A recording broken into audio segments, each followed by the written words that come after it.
Hello and welcome back to MusicSceneSD TV, the show which puts a spotlight on the burgeoning music scene in San Diego. All kinds of stuff going on behind the scenes and on stage as well. Today we're doing our first on-location shoot at the wonderful Museum of Making Music in Carlsbad. I'm here with BJ Morgan. BJ, say hello. Hi, Bart. Hello, everyone. Hi. BJ, tell us a little bit about this wonderful museum that we're seeing here. I would love to. The Museum of Making Music up here in Carlsbad, we tell the story of the families, the organizations, and the people who make instruments, who provide those instruments, and what happens to those instruments when they get into the hands of you and I, when they actually make music.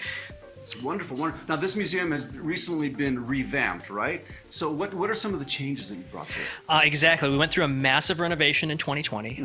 We changed the storyline of the museum from one that was presented chronologically to a thematic approach where we can fit a lot of those stories in about, like I just mentioned, the families, the organizations, and the changes, the drivers of change on how makers made instruments, how retailers sold those instruments, and then what happened to those instruments when they became popular, when they changed beyond their intended purpose, and the emotional connection that people have to their instruments when they make music. Oh, that's wonderful. This is a great way to spend a day, an afternoon, any amount of time you want to spend. You're going to find all kinds of stuff here. If you like music, this is the place to learn how it was created to begin with, how the instruments that make those sounds you enjoy so much came to be. Thank you so much, BJ. In San Diego news, the biggest announcement this week is that the legendary local compilation album, Staring at the Sun, is going to be out again this year. Volume 13 will be issued September 30th in a special free show at the Casbah. On hand will be Nathan Rainey,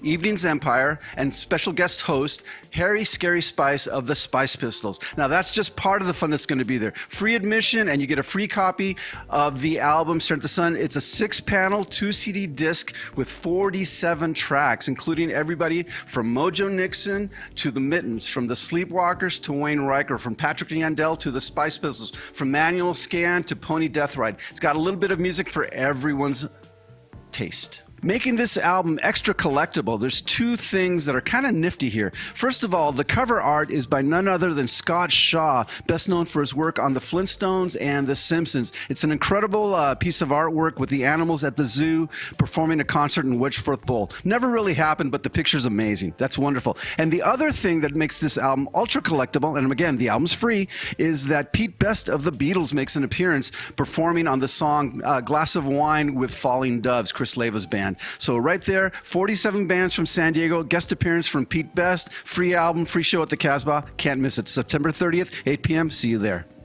Okay, we're here at the Museum of Making Music in Carlsbad in front of the Beatles display. This is amazing. Check out the drum kit, the guitars, that Rickenbacker. It's a thing of beauty. Needs the poster for the local show, but other than that, it's perfect. This seems like the perfect spot as well to mention a couple of retro-oriented events that are coming up. I want to point out that on October 23rd, the legendary Bostonia Ballroom returns to San Diego, actually El Cajon. It's a legendary music venue that was hot during the 40s and 50s. It's great to see it come back. It's going to stay with a staple of country music, a little bit of swing. And so the opening act on October 23rd is going to be Deke Dickerson, one of the greatest guitar players on the planet today. Don't miss it. The Bostonia Ballroom, October 23rd. In further news, on October 15th, one of the greatest bands of the 1960s, Love Revisited, is going to be performing at the Casbah with the Loons opening. The only remaining member alive still today is guitarist Johnny Eccles, but the band Baby Lemonade backs him up and does an amazing job. You won't want to miss this. Likely one of the last times you're ever going to hear the music of Love performed by an original band member. And finally, in retro news, if you're a fan of the Tourmaliners featuring incredible guitarist Devin Berryhill, I want to point out that he's also the guitarist in the Surfaris. His father, Bob Berryhill, plays guitar with that band and has been a staple of surf music since the 1960s. On August 28th, the band was joined on stage by none other than Happy Days alumni Anson Williams, better known as Potsy. He joined the band for a version of Misery Lou and danced the Surfer Stomp. It's a lot of fun. Check out this photo. We're here at the Museum of Making Music in Carlsbad, and I'm standing next to Billy Tish of the Footloose Band. So, Billy, what do you think of this wonderful new location? I think it's absolutely superb, and since it's right here in Carlsbad, it's easy to get to on the 5. And I'd like to really pull every saxophone off the wall and start playing. Yeah, they do have an incredible amount of instruments and just wonderful information here, don't they? Oh, I especially like the clarinets also, I can't thank the guys enough, EJ, for doing enough here to promote music and also sustain history for us all here in San Diego. That's a good point. A lot of history here. Now, we're going to wrap up today's episode with two last little bits of news, and one of them is North County related, so this is good timing. We're in Carlsbad and all that kind of thing. So I want to point out that Switchfoot's new album, Interrobang, has just released its 5th single, Lost Cause, and if you're a collector of Switchfoot, the amount of merch these guys are cranking out right now is incredible. There are 6 different colors of vinyl of the album that you can buy. There's the CD, the digital version, and all kinds of merch from hoodies to buttons. So be sure to check out Switchfoot's new album, Interrobang. You're going to like it. And unfortunately, we're going to close up with a little bit of sad news. First off, I want to point out that unfortunately, the Wonderfront Music Festival that was set to take place in November this year has been postponed until 2022. So that's bad news for music fans in San Diego, but good news that it will be back in 2022. And we also want to pass along condolences to the friends and family of 4 significant San Diegans that have passed away in the last month. Louis Brazier from Lestats, who had gone on to the Ken Club, big loss there. Dennis Kaplinger, an incredible guitar player who played with everyone from One Direction to Eric Clapton. Ron Bushy, legendary drummer and inspiration to Ringo Starr. He played with Iron Butterfly, of course. And Matt Hoyt, who is one of the owners of the Starlight Club. So condolences to the friends and family of these wonderful musicians and San Diegans. Hello and welcome back to Music Scene SD TV, the show where we delve deep into San Diego's music community, showing you what goes on in the background, meeting the people there, as well as the people in the forefront on stage in front of that annoying microphone. Starting off the show today, we've got 2 guests, the first one of which is Mr. Spike Mike Muhlenberg of the Spice Pistols. Hello, Bart. Good to see you, my friend. This gentleman is legendary locally, working on getting internationally famous, hopefully universally famous eventually. And the first step on that road trip to international fame is going to start this summer. You're one of the first bands to be touring post-pandemic, correct? Absolutely. Yes. Well, we're taking off on tour beginning up front with our takeoff and album release show on the 31st of July with Agent Orange at Casbah. Okay. And then we go on tour with them for a total of 14 dates, beginning in Reno, and then going to Boise, 3 dates in Washington, 3 more in Oregon, and another 4 or 5 dates in Northern California, ending it in Pacifica, all with our friends Agent Orange. Well, that sounds like it's going to be an incredible show. Now, for those of you who haven't seen the Spice Pistols, let me warn you. It's 99% spectacle, 1% music. The music is great, but the spectacle is really what sells the thing. There's skits, there's comedy, there are cover songs, there are props, some inappropriate props. I personally hosted one of the shows and ended up being Rod Serling for the evening. So anything can happen, anything goes. Why don't you describe the band a little bit to them? Because it's a unique situation here. The concept behind Spice Pistols is about, we do Spice Girl songs, Sex Pistol style in drag. And one of the things that happened when I was conceiving this wonderful mess was that I felt like there wasn't enough bands that were actually providing visual entertainment as well as sonic entertainment. And being a huge fan of the Tubes and Alice Cooper and Kiss and the such, this is one of the things that came to be. We do Spice Girl songs, Sex Pistol style and drag, like I stated, but we also do Sex Pistol songs, and we try to do them much better than the Sex Pistols ever did. We also write our own songs as if the 2 bands had an orgy and birth songs, and it really comes out, it wouldn't be as good as it was if it wasn't for my bandmates, John Risden, Michael Fairchild, and Doug Walker, and their exceptional musicianship to make this what it is. Because people show up and they see the spectacle, and that's entertaining. But the best compliment I've ever gotten is after the show, when musicians I respect, they come up and they say, "Man, I came here for the shtick, but you guys are amazing." Yeah, no, it is really, the show is really, really something well put together. And again, you can go 2 nights in a row, 3 nights in a row, 4 nights in a row, and you're going to get a different thing every time. These guys do nothing but sit around and think of pranks to play on the audience, is basically what it comes down to. So do you have any new recordings coming out? Actually, we do. We're just wrapping up the mixing process on our upcoming record, Spice Train, Okay. Which features 5 new original songs, Okay. along with some remixes of a couple of the ones that were on our demo of our cover songs. It's I'm. You've probably heard this before from musicians, but I'm incredibly impressed with the energy of this record, and the engineering it's just so much better. Excellent. Well, this actually dovetails, talking about the production stuff. You're also working on a charity album that should be out later on this year, right? What's the name of that? That is called Music's Future. Music's Future. And you recorded that with Jeff Berkeley, right? Yeah, that was recorded with Jeff Berkeley at Homegrown Studios in Oceanside. The concept for that came from... I've been around playing music most of my life in Southern California, starting out in Orange County and then later down here in San Diego. And I've watched so many incredibly talented people work so hard and never seem to get the recognition that I felt like they deserved. And so I came up with this idea because I've been fortunate to meet some real true celebrities throughout the punk rock and roll scene. And I shot it at a couple of my friends, and they said they'd be glad to participate. What I'm doing is I'm taking a celebrity and building a band of local musicians around him for a song. It'll be a cover or an original song, and we're recording that. And then the proceeds, when the song is released, will go to the San Diego Music Foundation's Guitars for Schools program. So win-win for everybody. Yeah. I mean, I grew up in a time when we had band in school. And over the course of the last 20, 30 decades, that's been somewhat minimized or gone altogether in many municipalities. And so I wanted to do something about it because I've been so blessed throughout my life.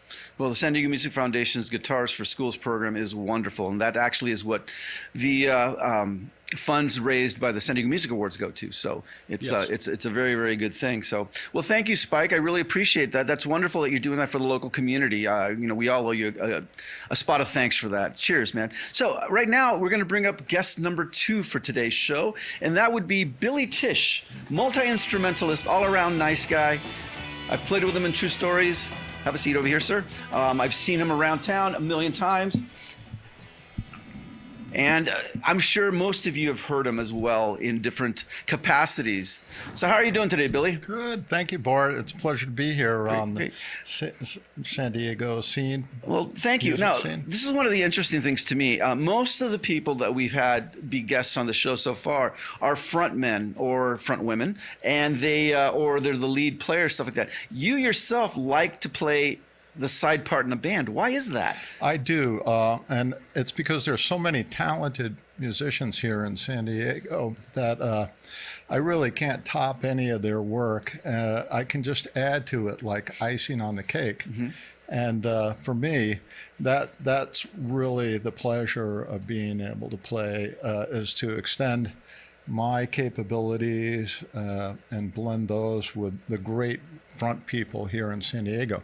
From people such as Mel Vernon, and of course I played with some other fine people too, Chris Click. Yeah, this actually dovetails nicely to the next comment here, which is you played with the Carol Williams Band, which is by default, I mean, Carol Williams is a fantastic keyboardist, but by default being at the Spreckles Organ Pavilion every Sunday, that is one of the largest regular audiences you can play to in San Diego. It's a couple thousand, right? So, I mean, what was it like playing that? That's an iconic San Diego location.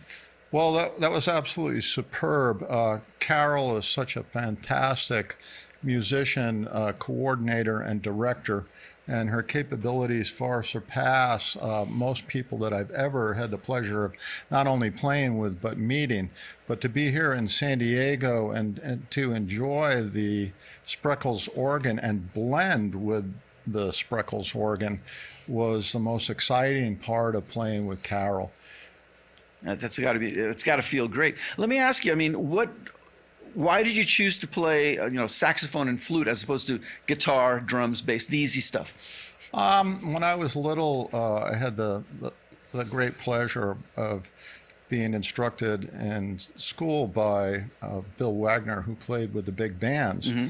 So he rubbed off onto me and got me playing the clarinet and reed instruments.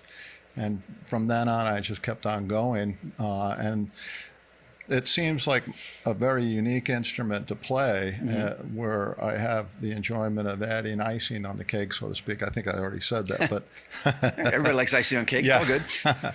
But not only that, but it's a lot easier playing single notes than it is a whole bunch of chords.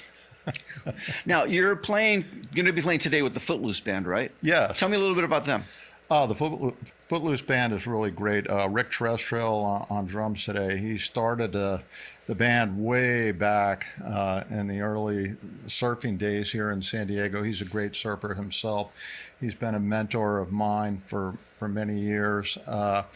He is probably one of the most knowledgeable people about the early San Diego music scene that I know of. And then, of course, I'm playing with Mel Vernon, who has been a mentor of mine, and also the great Joe Hastings, who has pretty much played thousands of gigs here in San Diego with Greg Douglas, the Pelicans, and for me to sit in and play with them today in unique shows is a special treat, because it takes me not only forward in time but also backward in time, to the point where I understand the deepest roots here in San Diego of rock and roll.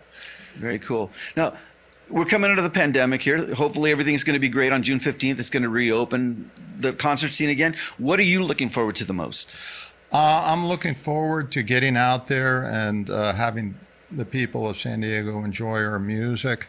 I'm looking to help people as much as I can through our music to help coagulate cultures. I would absolutely love to see people getting along, and I would like to see harmonious music being played through all parts of society. Yeah. Let me ask you, how did you keep up your chops during the pandemic? I mean, we couldn't play. What did you do to keep nimble? Well, I think my wife helped me with that. Oh.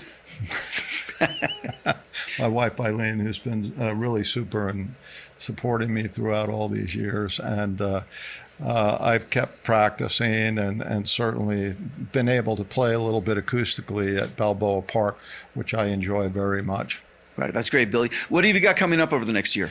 The next year, I'm looking to get out there and play. I like playing at Humphreys quite a bit because I love looking over the water and seeing all the boats. I'm probably going to be playing at La Playa Cove on a few yachts. That's always very interesting because all the people come up in their dinghies and they love the music.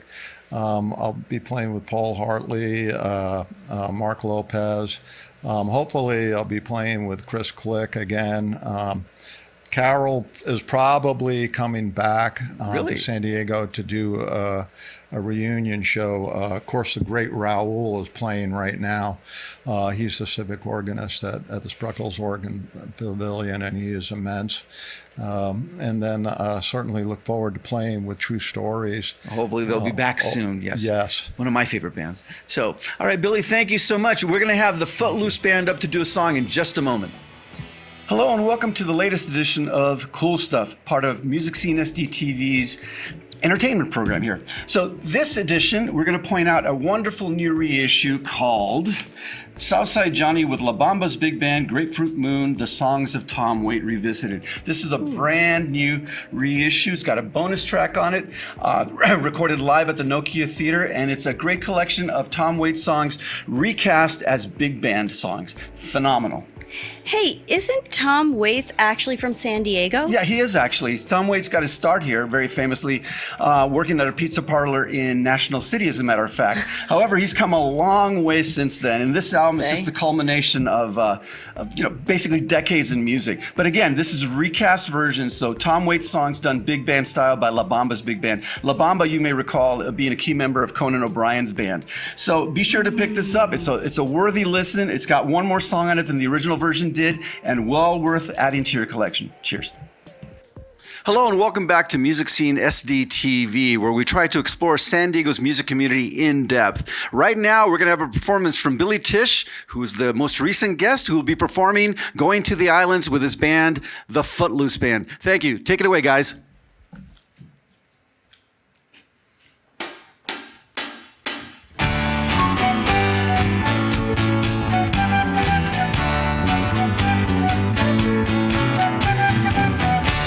All day for the man in the city, eat traffic jam every day to come home.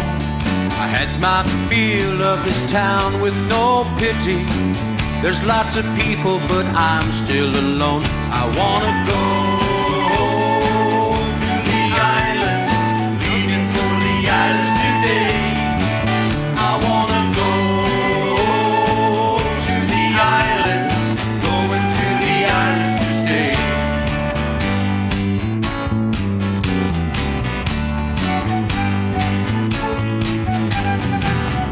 Wanna see all the smiling faces, pretty girls walking in the sand, go diving into deep blue spaces, dance to the music of a tropical band. I wanna go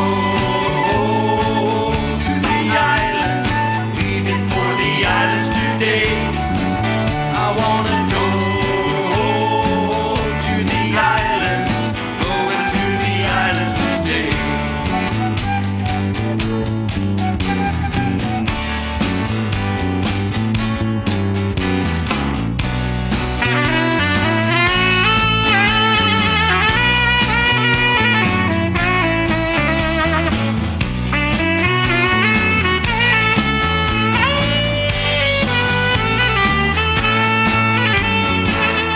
I'll be on the beach tomorrow, in the shade of a cool palm tree. If I have to beg, steal or borrow, come to the islands if you wanna see me. I wanna go